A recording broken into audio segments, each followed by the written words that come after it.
closed 21 cases with the arrest of one person. Fox 10 News reporter Chastity Bird sat down with the police chief and spoke to one of the many victims.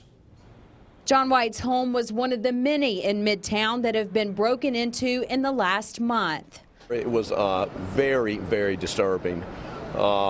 Just the fact that someone was in there, number one, but number two, my two sons came home to find the burglary, and I'm just, thank God he wasn't still there. My 17-year-old, my 7-year-old. Police arrested 25-year-old Matthew Jamal Blackman, accused in more than 20 break-ins.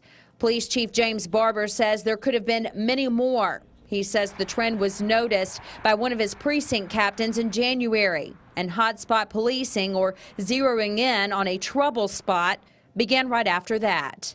From that, they developed a criminal profile that we were looking for somebody that could move through the Midtown area, probably on foot or on a bicycle, carrying a bag or backpack to conceal stolen property.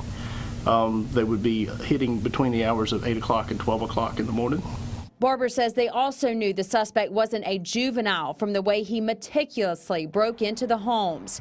He says his officers went door to door, alerting neighbors to what was going on, and that eventually led to an arrest. One of the ladies they talked to last week did observe a male subject this morning walking on foot with a backpack, and contacted the officers that had contacted her last week, and they moved into the area and made the stop.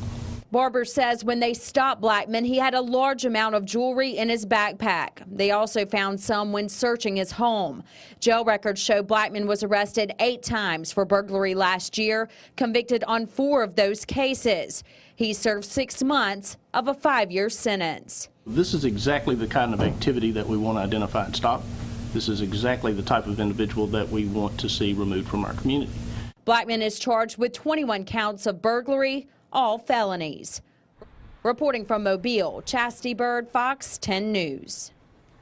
And the chief says most break-ins happen during the day because crooks are hoping to get in when no one is home. He says it usually starts with a knock at the door to see if anyone is inside the home.